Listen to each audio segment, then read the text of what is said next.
Halo, salam jumpa pemirsa. Bagaimana kabar Anda? Senang sekali saya Nisha Naila dapat kembali hadir menjumpai Anda tentunya dalam program acara Ngobras Ngobrol Santai. Dan di kesempatan yang berbahagia kali ini saya berada di KPP Pratama Batu dan di sebelah kanan saya sudah kedatangan tamu spesial yang terhormat Bapak Gatot Sulandoko selaku Kepala KPP Pratama Kota Batu. Ya Bapak, selamat pagi, apa kabar? Selamat pagi Mbak Nisa, alhamdulillah kabar baik.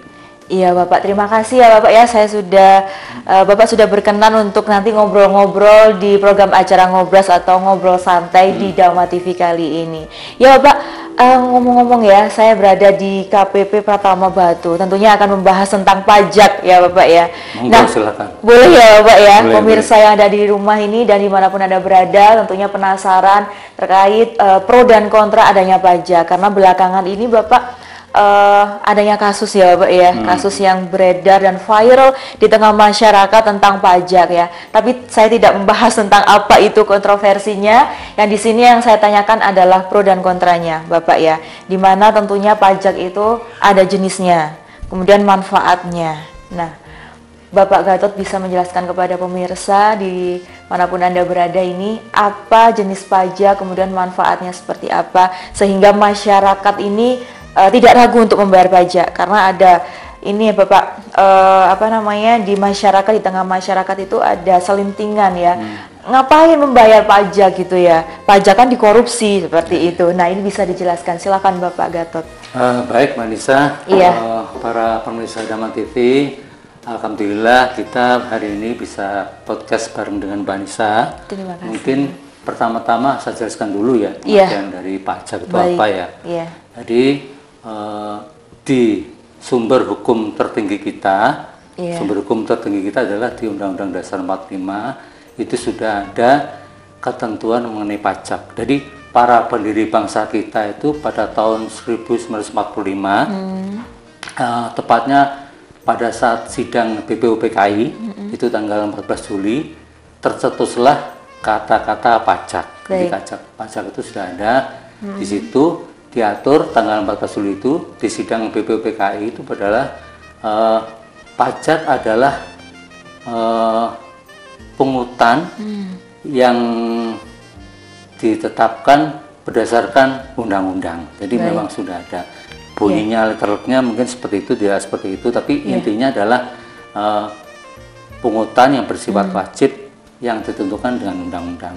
Sedangkan di undang-undangnya sekarang itu sudah ada beberapa kali amandemen, beberapa revisi, itu menyatakan bahwa pajak itu adalah kontribusi wajib kepada negara yang terutang oleh orang pribadi atau badan yang bersifat memaksa berdasarkan undang-undang dengan tidak memberikan imbalan langsung bagi negara, untuk keperluan negara, bagi sebesar-besarnya kemampuan rakyat. Jadi ada 4 utama ya tadi ya, pengertian pajak tadi adalah kontribusi wajib, terus yang kedua adalah bersifat memaksa berdasarkan undang-undang, tidak diberikan imbalan langsung, dan yang keempat adalah untuk keperluan negara bagi sebesar-besarnya kemampuan rakyat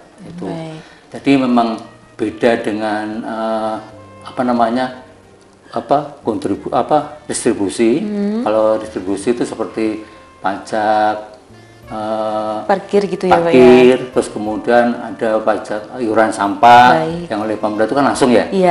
Kalau pajak itu tidak langsung. Oh gitu. Jadi pajak ini masyarakat tidak menerima imbalan secara langsung ya Bapak ya. Tidak bisa menerima langsung. Iya, lantas mengapa bayar pajak Bapak sedangkan tidak dapat imbalan secara langsung seperti itu? Jadi manfaat pajak ini mungkin bisa dirasakan Mbak Nisa ya. Yang mungkin yang sangat terasa adalah 2 tahun terakhir ini kan kita lagi pandemi ya. Di masa pandemi ini kita benar-benar bagaimana masyarakat itu banyak sekali yang kena COVID ya. Itu semuanya di cover Mbak Nisa. Di cover, bahkan kita kalau di Malang kan mendirikan rumah sakit di Rampal RSUD itu ya. Nah, RSUD yang di lapangan itu. Iya. Dan kemudian di Jakarta pun ada yang Wisma Atlet. Atlet ya. baik. Nah, itu juga dibuat. Itu semuanya asal punya KTP, itu gratis Mbak Nisa. Baik. Iya. Jadi mulai masuk sampai sembuh itu di cover negara. Sampai kemudian akhirnya adalah juga diberikan vaksin. Iya. Vaksin 1, Mbak Nisa udah vaksin belum? Sudah. Sudah ya. Iya. Vaksin 1, vaksin 2, Iya. terus kemudian ada booster dan sebagainya. Jadi itu yang terakhir ini. Tapi yang utama adalah pajak itu untuk kelangsungan berbangsa dan bernegara. Jadi bagaimana pajak itu membiayai pembangunan. Kita pembangunan infrastruktur ya, seperti sekarang yang kita rasakan kan jalan tol kan sudah mulai di mana-mana. Jalan tol itu adalah salah satunya adalah dari pembayaran pajak. Baik. Terus kemudian juga pembangunan jembatan, rumah sakit. Iya. Terus kemudian untuk gaji guru, gaji dokter. Baik. Terus kemudian juga untuk apa lagi ya? PNS gitu PNS juga, terus juga untuk TNI, Polri yang membantu untuk menjaga keamanan kita. Terus kemudian juga para PNS yang memberikan pelayanan, misalnya di kelurahan, di kecamatan, di Pemkot, itu kan PNS gajinya juga dari pajak gitu Mbak Nisa. Baik, seperti itu. Nah, Bapak, untuk pajak tersendiri ini siapakah orang yang dikenai pajak atau yang memiliki tanggungan pajak? Apakah seluruh masyarakat Indonesia yang memiliki penghasilan lebih, ataukah mohon maaf yang belum memiliki penghasilan ini juga harus membayar pajak, Bapak? Jadi dengan adanya sekarang kan ada pemadanan NIK ya, Mbak Nisa ya. Mungkin banyak yang salah paham ya. Betul. Saya juga coba pertanyaan. Oh, berarti sekarang semua yang punya NIK harus pajak, iya, ya? Betul. Padahal tidak seperti itu Mbak Nisa. Ya. Memang nanti NIK itu sebagai dasar NPWP. Tapi nanti untuk apakah dia wajib bayar pajak, itu tergantung juga penghasilannya. Jadi kalau penghasilannya di atas PTKP, ya baru bayar pajak. Begitu ya Pak ya. Selama dia tidak di atas PTKP ya tidak wajib pajak gitu. Sama kayak perusahaan, kalau dia bikin perusahaan tapi masih untung ya belum bayar pajak. Tapi kalau sudah untungnya untuk bayar pajak. Gitu. Siap. Kemudian Bapak, apakah yang hanya memiliki penghasilan, misalkan tidak dalam bentuk uang ya, misalkan tanah warisan, kemudian perhiasan atau barang-barang mewah, apakah itu juga wajib dikenakan pajak, Bapak? Kalau barang mewah itu ada sendiri, jadi Baik. pada saat kita melakukan jual beli barang mewah itu nanti ada pajak pertambahan nilai atas barang mewah, PPNBM itu ada sendiri. Seperti makanan, seperti PPN itu juga ya? Kalau makanan itu yang nanti akan kita jelaskan lebih lanjut. Kalau restoran dan segala macam itu ada di kewenangannya di pemerintah daerah, restoran, terus kemudian ya kafe-kafe sekarang yang menjamur itu. Iya. Jadi seperti itu ya Pak ya. Jadi memang masyarakat Indonesia ini harus taat dengan yang namanya pajak untuk kemakmuran bersama seperti itu ya Pak ya. Kemudian Bapak, apakah semua belanja pemerintah ini dananya atau sumbernya itu memang dari pajak, Bapak? Iya, kalau kondisi sekarang ya Mbak Nisa ya, itu APBN kita tuh 75-80% itu sangat ditopang oleh pajak. Jadi kalau dulu tuh tahun 80-an zamannya Pak Harto ya, mungkin ingat kan? Pak Harto mungkin Mbak Nisa sudah masih kecil, masih kecil ya. Kalau zamannya Pak Harto sampai dengan tahun 90 tuh yang dominan apa? Minyak. Kan kita dulu murah dulu ya Bapak ya. Kita dulu APBN kita tuh 70% dari minyak. Baik. Nah, tapi pajaknya hanya 30%. Nah, sekarang itu bergeser. Jadi sekarang tuh 80% APBN itu dari minyak. Yang selebihnya kekurangannya itu ya diambil dari ekspor kekayaan alam, ekspor ya minyak juga, ekspor ya tekstil, produk tekstil, ekspor kekayaan alam, tambang. Sekarang kan lagi Presiden Jokowi kan masalah nikel segala macam. Nah itu salah satunya adalah dari devisa hasil ekspor. Jadi begitu ya, sudah ada yang mengatur begitu ya Pak ya. Ya, jadi termasuk juga hasil dari laba BUMN, terus kemudian di kota, di provinsi juga BUMD kan, nah, laba BUMN, BUMD, terus kemudian juga perusahaan-perusahaan multinasional kita itu sebagai bagian dari APBN juga, walaupun tetap yang terbesar adalah dari pajak, jadi 80% adalah dari pajak, sisanya dari devisa ekspor, laba BUMN dan sebagainya. Berarti dari tahun ke tahun atau pergantian presiden itu pajak ini mengalami peningkatan seperti itu Bapak? Alhamdulillah terus peningkatan Mbak Anissa. Selalu meningkat. Tiap meningkat, semakin tiap tahun selalu meningkat. Memang harus meningkat ya, karena namanya hidup harus bertumbuh kan, harus growth kan. Jadi jenisnya pajak ini banyak sekali Bapak ya, manfaatnya maksud saya, manfaatnya banyak sekali. Nah bisa dijelaskan Bapak untuk jenis pajak itu apa saja? Seperti yang kita ketahui sekarang ini ya, banyak masyarakat juga paham ya, pada saat bahas pajak itu pasti apa-apa dipajaki gitu ya. Betul. Padahal nah ini tidak semua itu pajak pusat. Jadi pajak itu berdasarkan asas pemungutnya itu ada dua. Pajak pusat dan pajak daerah. Jadi pajak pusat itu seperti pajak penghasilan, pajak pertambahan nilai, itu yang memungut adalah KPP, kantor pajak. Sedangkan pajak daerah itu seperti PBB, pajak reklame, pajak restoran. Kalau kita makan itu ada PP1, itu restoran, itu kewenangannya ada di pemerintah kabupaten kota atau provinsi. Iya, jadi banyak sekali ya Bapak ya. Nanti kita lanjutkan kembali Bapak, tapi setelah pariwara berikut ini. Tetap dalam program acara Ngobras Ngobrol Santai.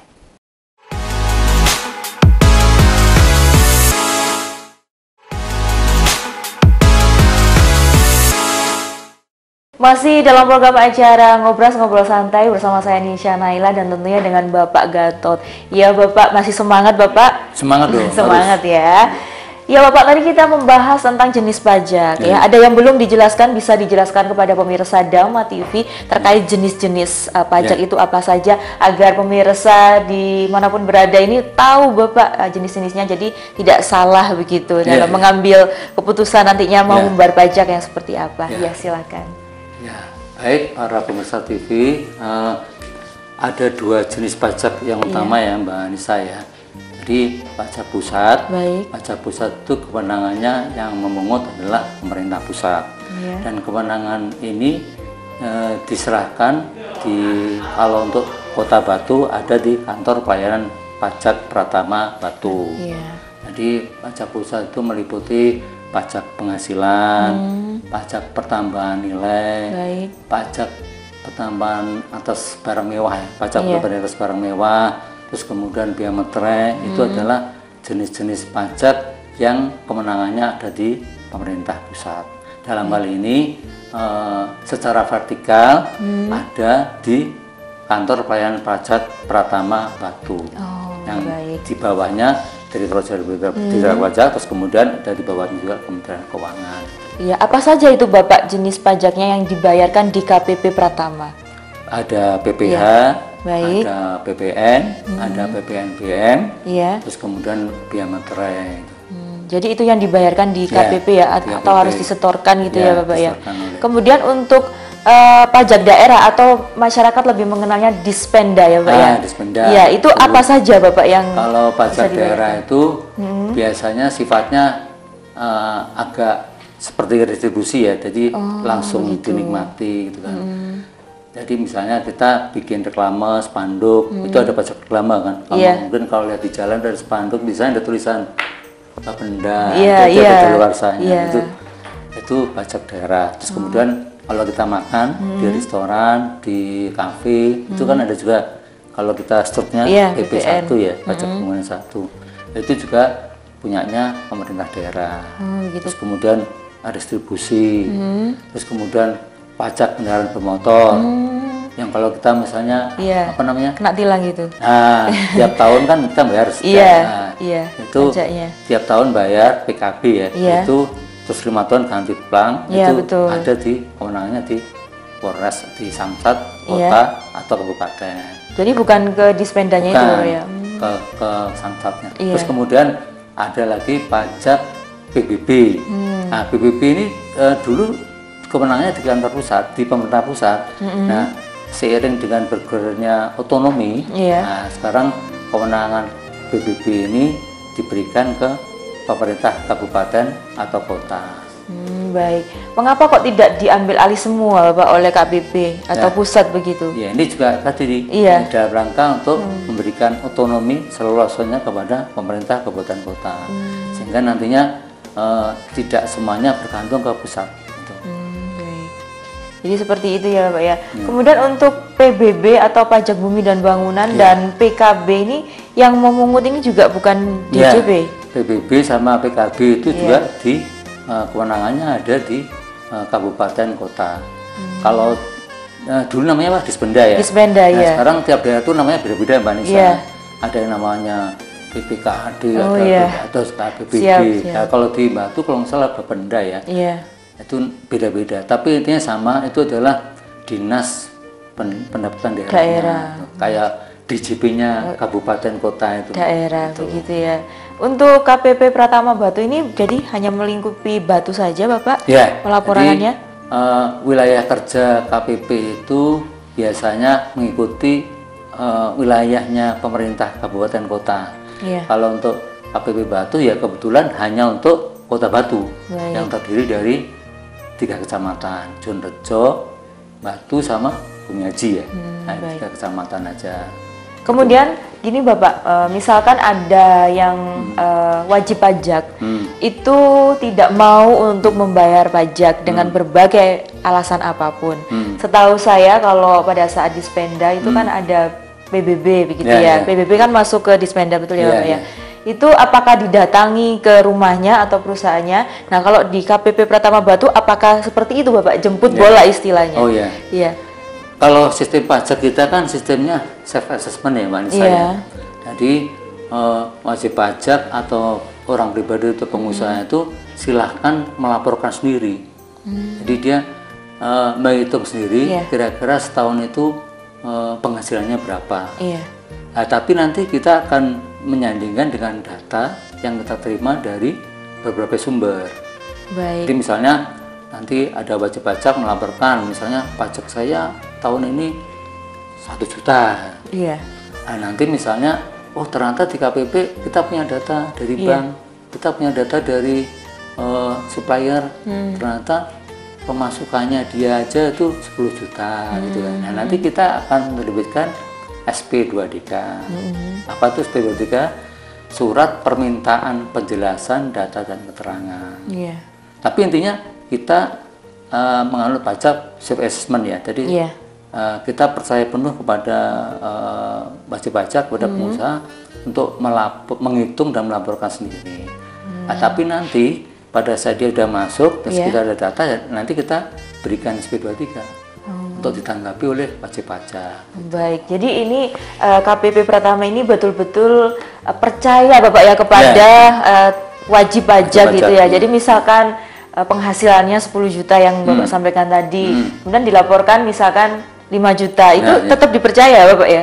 Berarti enggak, berarti wajib pajak harus memberikan penjelasan atas data yang kita terima dari perbankan, dari supplier, dari rekanan lain, itu harus memberikan jawaban. Gitu. Saya kira itu istilahnya diselidiki gitu Bapak ya, harta kekayaannya berapa, penghasilannya berapa gitu. Enggak Bapak ya, jadi sepenuhnya percaya. Jadi self-assessment itu sistem pajak yang wajib pajak diberikan kepercayaan untuk menghitung dan melaporkan sendiri. Tapi nanti dari data yang kita terima dari berbagai sumber, wajib pajak harus menjelaskan benar nggak nih datanya gitu. Baik. Kemudian pertanyaan saya tadi Bapak, kalau wajib pajak ini tidak bisa membayar pajak dengan berbagai alasan apapun gitu, kan karena kehidupan ini kan roda berputar Bapak ya, ada perusahaan yang mungkin pilot gitu ya, kemudian atau memang PHK dan lain sebagainya. Nah ini bagaimana Bapak untuk melaporkannya? Oh iya. Seperti itu. Jadi bila memang kondisinya ya kita kehidupan naik turun Bapak. Kadang di atas, kadang di bawah. Sekarang mungkin dulu lagi jaya, sekarang turun. Ya nanti silakan melaporkan kondisinya. Misalnya dulu pajaknya 10 juta, sekarang kadang turun ya cuma 1 juta. Atau mungkin malah tutup gitu ya. Ya sudah, nanti wajib pajak bisa melaporkan ke KPP, ke kantor pajak untuk minta menonaktifkan. Jadi saya sudah nggak ada usaha, sudah 2 tahun terakhir karena pandemi nggak ada usaha, saya minta nonaktif. Jadi nonaktif itu WP-nya tetap masih sebagai wajib pajak, tapi tidak membayar pajak gitu. Baik. Tapi kalau yang ini Bapak yang memang tidak atau ada kesengajaan ya, tidak mau membayar pajak begitu, bagaimana? Kalau misalnya seperti itu, nanti kan ada SP23 ya Mbak ya. Baik. SP23 terus kemudian wajib pajak merasa tetap kokoh bahwa saya tidak seperti itu, ya sudah nanti oleh pegawai pajak kami, istilahnya AR ya, akun representatif kami, SP23 itu akan ditingkatkan menjadi ke pemeriksaan. Baik, jadi ada pemeriksaan secara langsung gitu Bapak ya? Iya, pemeriksaan oleh fungsional pemeriksa pajak. Jadi apakah jemput bola gitu, datang ke lokasinya atau melalui panggilan gitu? Sekarang modelnya beda sama dulu Mbak ya. Kalau sekarang kita akan melakukan pemanggilan, terus melakukan klarifikasi, nanti silakan wajib pajak menjelaskan datanya. Jadi seperti itu. Nah ini yang terjadi juga Bapak di masyarakat ya, karena pemberitaan media yang viral sekali gitu ya, di mana ada kasus korupsi yang dilakukan oleh oknum ya, saya bilangnya oknum Bapak ya, karena tidak semua pegawai pajak, kepala pajak gitu, atau istilahnya direktur dan lain sebagainya gitu, itu kan melakukan korupsi, tidak seperti itu Bapak ya. Ini hanya oknum-oknum memang yang tidak bertanggung jawab seperti itu ya, dan kebetulan Bapak di istilahnya diungkit atau diviralkan oleh pers seperti itu. Nah, apabila ini wajib pajak ini takut melaporkan pajak karena itu tadi adanya korupsi. Nah, ini bagaimana Bapak? Tanggapan Bapak ini selaku kepala KPP Pratama Batu terkait kasus yang sudah viral ini yang ada masyarakat. Banyak yang ditanyakan ke saya nih Mbak Nisa ya. Aku rasa bayar pajak gitu kan ya. Jadi memang makanya itu Bapak. Yang bahkan ada hashtagnya. Jadi mungkin perlu disampaikan di sini bahwa sebenarnya membayar pajak itu nggak di kantor pajak Mbak Nisa. Jadi membayar pajak itu pemahaman masyarakat kan masih kok orang pajak langsung nanti dibawa orang pajak, enggak. Jadi membayar pajak itu sekarang adalah di bank pemerintah atau di bank persepsi. Jadi bank persepsi itu bank swasta yang ditunjuk untuk menerima pembayaran pajak. Jadi seperti Bank Jatim gitu ya. Nggak usah khawatir. Jadi karena duitnya tuh langsung masuk kas negara. Jadi nggak mungkin dikantongi orang pajak, enggak. Jadi bayar pajak itu sekarang sangat mudah. Kalau dulu kan sampai antri ke BCA gitu kan, ke bank pemerintah sampai antri. Sekarang nggak perlu antri Mbak Nisa. Sekarang kita tinggal datang ke kantor pajak atau minta kontak AR-nya untuk minta kode billing, dan nanti akan diberikan kode billing. Kemudian Bapak, saya nanti akan bertanya lebih jelas ya Bapak ya terkait KPP Pratama Batu dan tentunya pajaknya gitu. Tapi setelah jeda yang satu ini, tetap dalam program acara Ngobrol Santai.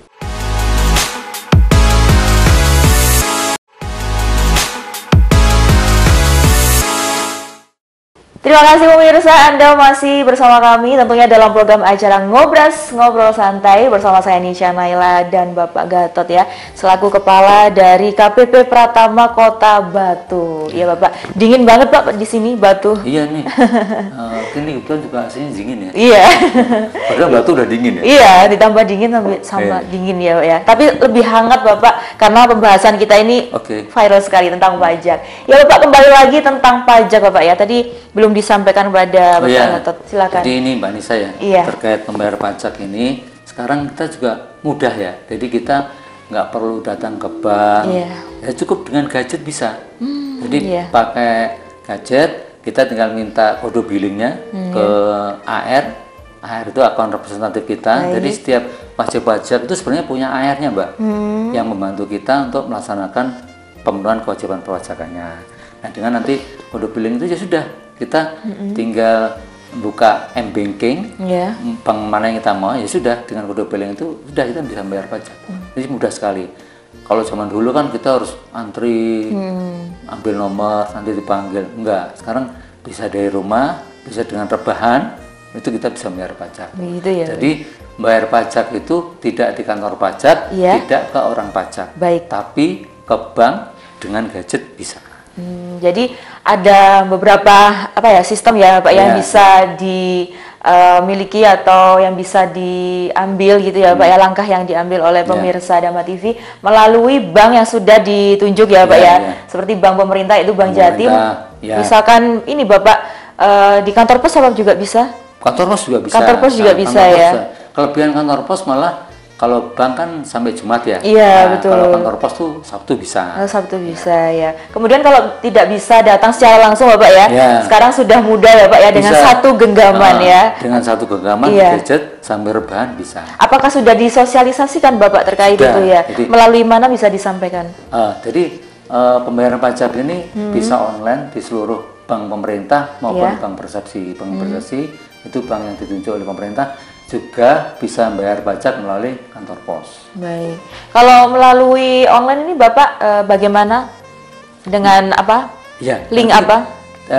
Tinggal saya membayar pajak, nanti minta kode billing. Kode billing itu semacam kalau kita jual beli online OTP ya. Oh iya. Nah, kita minta kode billingnya ke AR atau ke kontak person kita. Jadi sudah ada ininya Bapak ya, akun atau istilahnya link untuk mendaftar lebih dahulu begitu jadi ya. Kalau kita membayar pajak nanti kan di JB Online ada. Nah, minta kode billing. Baik. Nah, nanti akan diberikan dan nanti akan dijawab, nanti kode billingnya akan diberikan. Oh, jadi sudah praktis begitu ya Pak ya, sudah praktis banget. Jadi pemirsa Dhamma TV yang ingin membayar pajak, misalkan belum ada waktu begitu ya, sekarang sudah ada melalui online ya, melalui situs-situs yang sudah ada selama ini. Jadi langsung saja pemirsa bisa. Dan tadi sudah dijelaskan oleh Bapak Gatot, jadi membayar pajak itu bukan kepada orang yang bekerja di pajak gitu Bapak ya, atau ke kantor gitu ya, kantor pajak, tapi langsung ke bank yang ditunjuk ya,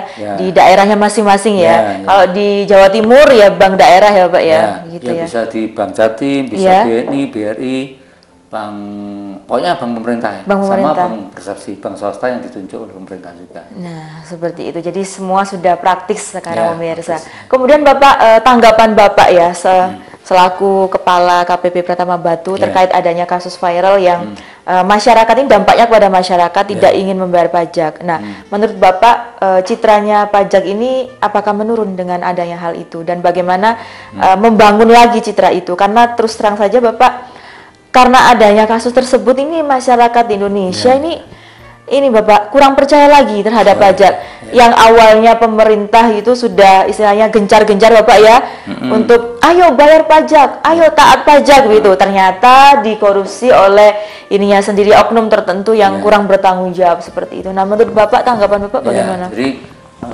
para pemirsa Dhamma TV ya, terkait kasus kemarin ya, alhamdulillah sudah ditangani ya, sudah kantor pusat, bahkan Menteri Keuangan turun langsung, terus kemudian dengan Menko Polhukam sudah turun langsung juga.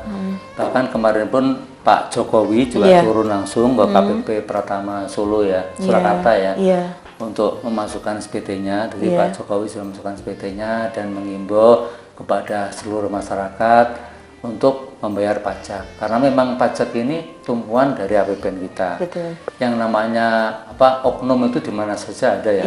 Jadi memang bagaimana kita terus menjaga semangat dan integritas teman-teman ini. Dan di Kementerian Keuangan sendiri itu memang sudah ada 5 nilai-nilai yang harus tetap dijaga ya Mbak Anissa ya. Terutama adalah pilar yang utama adalah integritas. Integritas itu bagi kami adalah harga mati, dan itu bagi kami pegawai Kemenku merupakan marwah kita, merupakan integritas itu adalah harga diri kita. Jadi memang itu yang utama yang harus tetap dijaga. Dan kasus ini juga sudah menjadi pelajaran bagi kita untuk seluruh masyarakat. Tagline-nya adalah lunasi pajaknya, awasi penggunaannya. lunasi pajaknya dan awasi penggunanya. Jadi tidak hanya pihak-pihak yang berwajib Bapak ya, untuk awasi penggunanya, tapi seluruh masyarakat ini berperan aktif ya. Silakan bila nanti masih menemukan juga misalnya ada oknum, silakan kita ada investor borrower system ya. Nanti akan diberikan di Kementerian Keuangan.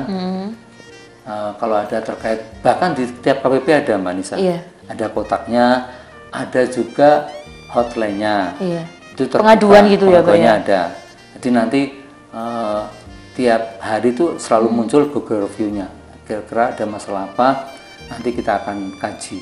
Baik, jadi pemirsa Dhamma TV ini jangan nggak usah khawatir ya terhadap kasus yang sudah viral seperti itu, karena itu hanya oknum, dan sebagai warga Indonesia yang baik tentunya kita harus taat pajak ya, karena pajak ini tidak hanya dinikmati oleh oknum-oknum tertentu, tapi seluruh masyarakat Indonesia ya Bapak ya, dari Sabang sampai Merauke dan semua pekerjaannya ya, dari balita sampai dengan dewasa ini juga dapat merasakan manfaat pajak ya Pak. Dari bayi, balita itu kan kita masih ada posyandu ya. Iya betul. Juga dari pajak ya Pak ya. Terus kemudian SD, SMP bisa ada BOS, itu juga dari pajak juga. Iya, begitu ya. Karena 80% dari APBN kita adalah pajak. Jadi setiap pengeluaran itu 80%-nya adalah dari pajak. Baik.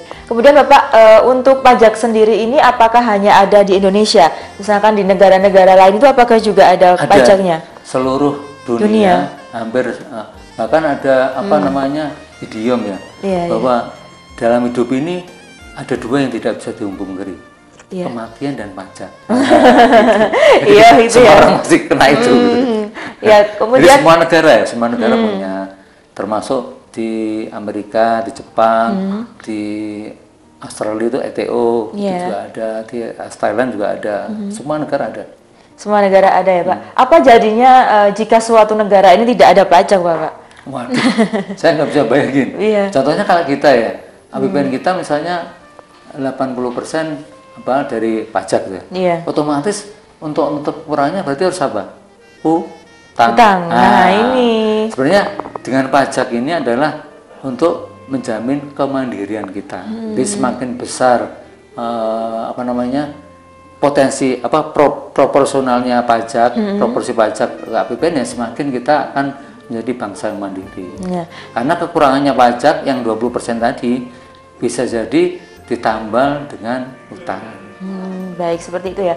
Kemudian Bapak, tentunya kalau misalkan lapangan pekerjaannya itu semakin banyak, kemudian masyarakatnya ini penghasilannya juga meningkat, otomatis kan pajaknya juga meningkat nih Pak ya. Nah, menurut Bapak bagaimana ini yang harus dibenahi oleh pemerintah Indonesia atau pemerintah daerah gitu terkait adanya pajak ini? Terkait adanya pajak ini, Bapak. Maksud saya adalah misalkan kan pajaknya naik ya, ya otomatis kan harusnya disertai dengan yang namanya lapangan pekerjaan yang bagus dan juga penghasilan yang meningkat seperti tanggapan Bapak bagaimana? Iya, jadi semakin bangsa itu semakin mandiri, berarti nanti akan tercipta banyak lapangan kerja. Jadi siklus ini kayak ayam dan telur ya, jadi ayam dan telur gitu ya. Jadi misalnya nanti kalau APBN kita itu semakin bagus, otomatis nanti kan pemerintah membelanjakan ya. Nah, belanja pemerintah itu nanti otomatis akan terserap ke masyarakat, sehingga nanti masyarakat akan membuat apa namanya pos-pos ekonomi baru. Nah, pos-pos ekonomi baru, tempat usaha baru itu nanti akhirnya secara otomatis adalah menciptakan lapangan kerja. Jadi yang diharapkan pemerintah itu adalah tumbuhnya pos-pos ekonomi baru ya. Nah sekarang kayak di Batu kan seiring dengan apa namanya COVID yang sudah dibuka PPKM PPKM sudah dihapus ya, dihapus. Itu kan makin banyak ya Mbak ya, kafe-kafe baru, terus kemudian tempat-tempat wisata baru. Sekarang banyak BUMDes ya, badan usaha desa tuh, badan usaha desa itu sekarang semakin kreatif. Itu akan menciptakan lapangan kerja baru, sehingga dengan lapangan kerja baru otomatis juga penghasilan masyarakat juga akan meningkat ya Pak ya. Begitu ya Pak ya. Apakah pada saat COVID ya Bapak ya, apalagi Batu ini kan kota wisata ya Pak ya, dimana ya, tapi saya akan membahasnya lagi Bapak ya, setelah jeda pariwara berikut ini. Tetap dalam program acara Ngobrol Santai.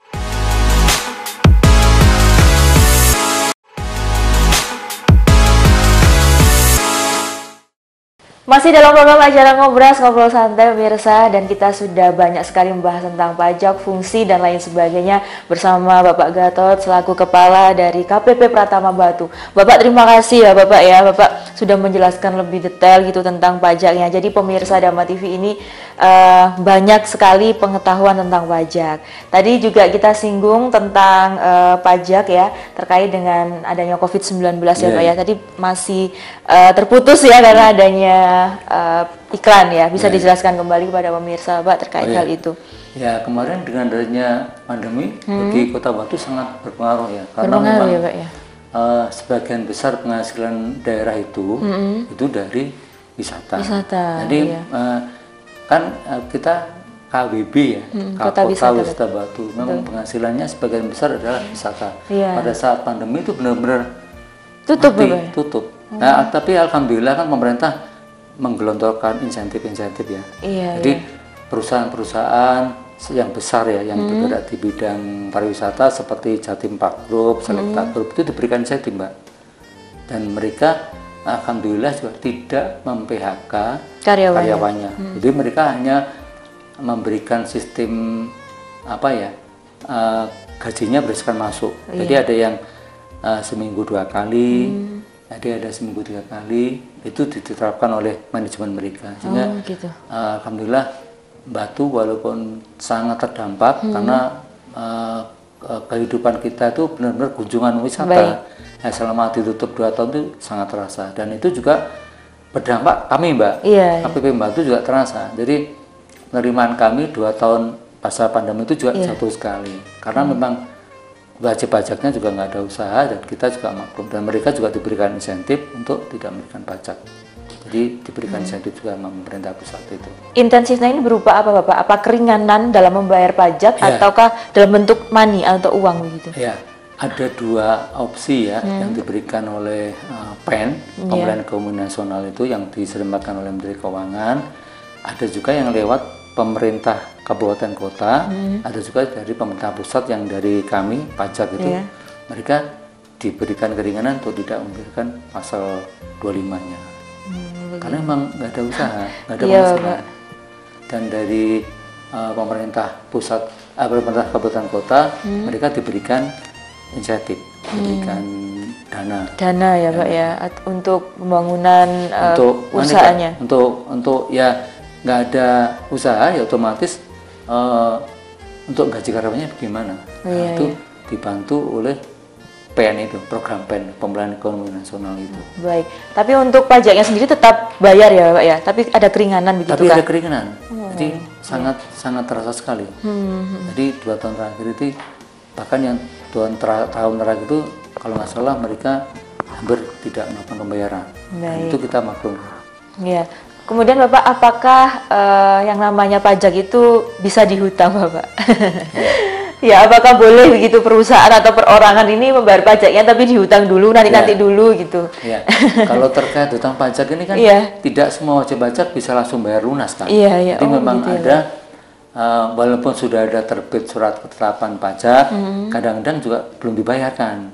Ya, itu nanti juga kita nanti ada petugasnya sendiri Mbak, siapa yang akan menagih itu, dan kemudian di kantor wilayah itu juga ada programnya. Jadi untuk menjembatani ini maka dibuat semacam program program quick win ya. Jadi yang melunasi pajaknya maka nanti pokoknya ya nanti sanksinya akan diberikan keringanan 50%. Jadi seperti itu. Jadi ada semacam pekan promosi itu ya. Jadi yang melunasi pokoknya maka sanksinya akan dihapuskan 50%. Memang ada ya Bapak ya, boleh ya? Ya, diberikan keringanan 50% bagi yang membayar pokoknya. Baik. Baik. Tapi yang namanya hutang itu tetap harus dibayar ya Bapak ya? Dibayar. Iya. Jadi namanya hutang itu kan terus ya. Kita aja kalau punya hutang pribadi kan betul. Harus ditagih terus. Iya. Apalagi ini pajak gitu ya Bapak ya. Pajak untuk kelangsungan kehidupan berbangsa dan bernegara. Iya, siap Bapak. Kemudian Bapak tadi saya masuk ke KPP Pratama Batu ini luar biasa sekali pelayanannya Bapak. Dari depan saya disambut selamat pagi ya gitu ya. Nah ini pelayanan yang begitu prima Bapak ya, di mana masyarakat itu tidak takut ya masuk pajak gitu ya, masuk untuk membayar pajak sudah disambut dengan senyuman seperti itu. Nah yang saya tanyakan Pak Gatot selaku Kepala KPP Pratama Batu, boleh dijelaskan ya Pak ya untuk tugas ya di sini di KPP Pratama Batu ini apa fungsi dan tugas KPP Pratama Batu ya wilayah kerjanya hanya sebatas KPP Batu ya Mbak ya, sebatas Kota Batu saja yang terdiri dari 3 kecamatan tadi kan, sama ada 15 desa ya dan 5 kelurahan ya. Jadi tugas yang utama kita adalah sebenarnya bagaimana mencapai target yang dibebankan oleh pemerintah pusat yang dalam ini lewat Kanwil ya. Jadi kita tiap tahun itu ada target yang harus dicapai. Kalau yang tahun ini kita mempunyai target sekitar 170 miliar. Nah, yang tahun lalu itu alhamdulillah kita tercapai Mbak.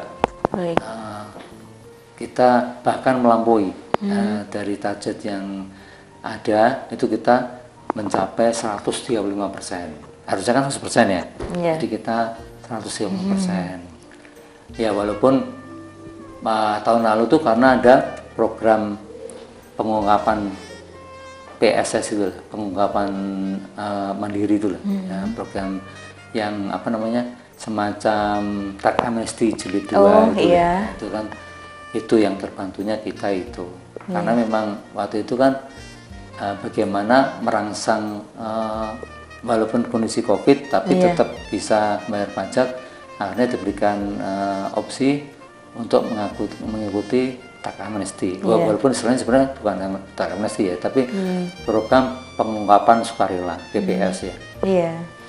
Kemudian untuk fungsional pemeriksa yang tugasnya memeriksa wajib pajak ini yang diindikasikan tidak patuh ini maksudnya apa Bapak? Jadi di KPP itu ada beberapa tugas pokok fungsinya ya Mbak Anissa ya. Jadi yang pertama itu adalah ada akun representatif. Akun representatif itu yang sebenarnya sebagai apa ya, mitra rekan dari wajib pajak. Jadi setiap ada masalah dengan pajak itu silakan berhubungan dengan akun representatif. Jadi nanti akan yang membantu melaksanakan kewajiban perpajakannya. Jadi misalnya bingung apa objek bukan, terus tarifnya berapa, itu silakan bertanya ke akun representatif. Tapi akun representatif itu juga punya nanti misalnya dia punya data, itu bisa melakukan himbauan ke wajib pajak. Jadi saya sampaikan di awal misalnya kita punya data dari supplier, dari perbankan, atau dari BPN. Nah, itu nanti kita sampaikan ke wajib pajak, menurut kami ada data pembelian atau penjualan yang belum dilaporkan. Nah, kemudian nanti AR akan melakukan apa tadi SP2DK ya, surat permintaan penjelasan atas data dan keterangan. Nah, apabila dalam waktu tertentu wajib pajak tidak merespon, nah itu nanti baru kemudian disampaikan ke pemeriksa pajak untuk melakukan pemeriksaan pajak. Apakah sampai ke jurusita itu maksudnya Pak? Ya, kalau misalnya jurusita itu bekerja kalau ketetapan pajak dari wajib pajak dihutang, nggak dibayar-bayar sampai waktu tertentukan. Terus kemudian tidak langsung disita Mbak ya. Jadi utang pajak itu nanti kan ada teguran dulu. Kamu punya utang nih, belum dibayar, di teguran. Terus kemudian setelah surat teguran, surat paksa lagi. Baru kemudian di tahap berikutnya adalah penyitaan. Itu biasanya opsi terakhir ya. Sangat-sangat terakhir sekali. Apabila yang surat surat utang tadi udah ditegur, nggak dibayar-bayar juga, baru nanti penyitaan. Itu yang sudah tahap akhir ya Pak ya? Tahap akhir sekali. Kemudian ini juga ada informasi, ada juga pegawai yang bertugas melakukan konsultasi dan sosialisasi kepada masyarakat mengenai aturan perpajakan disebut penyuluh pajak, begitu ya Pak ya.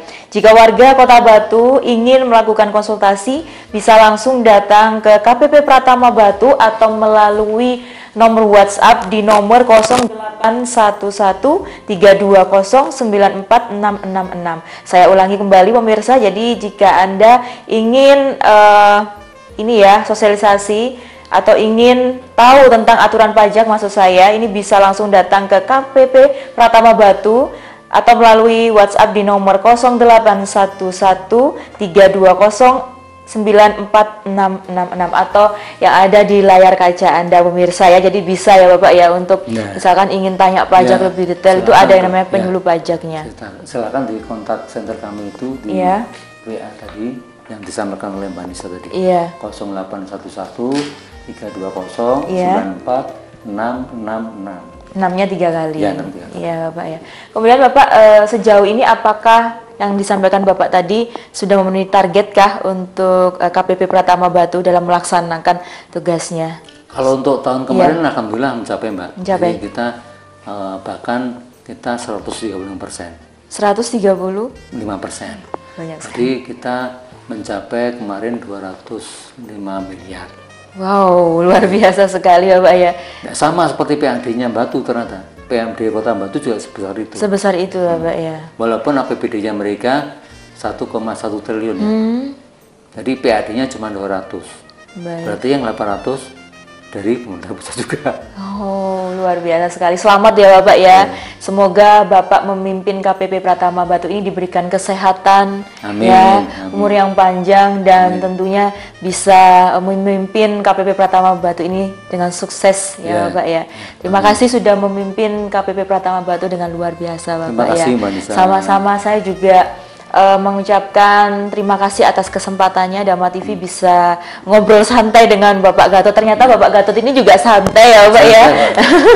Dan relax gitu ya. Terima kasih Bapak. Tapi sebelum saya mengakhiri Bapak, ini ada yang perlu kami ingatkan kepada pemirsa Dama TV bahwa batas pelaporan SPT tahunan untuk orang pribadi adalah sampai dengan 31 Maret, dan untuk WPOP silakan untuk segera melaporkan SPT tahunannya dan melakukan pemadanan ini ya Pak ya, pemadanan NIK menjadi NPWP agar NIK-nya bisa digunakan sebagai NPWP. Sebagai informasi pemirsa, apabila tidak lapor atau terlambat lapor, ini akan ada sanksi denda sebesar Rp100.000.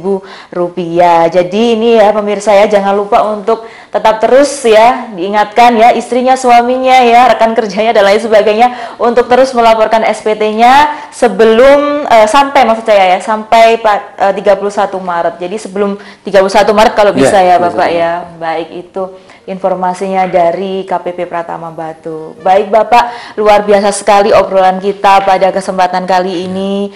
Saya mengucapkan terima kasih ya Pak ya, semoga memberikan manfaat yang luar biasa kepada pemirsa Dama TV yang menyaksikan program acara Ngobras ini. Terima kasih Bapak. Terima kasih Mbak Nisa. Baik pemirsa, itu tadi obrolan santai bersama saya Nisha Naila dan Kepala KPP Pratama Batu yaitu Bapak Gatot. Saksikan terus program acara Ngobras di episode selanjutnya. Akhir kata, saya Nisha Naila beserta kru yang bertugas mengucapkan terima kasih atas kebersamaan Anda. Dama TV selalu damai di hati. Sampai jumpa.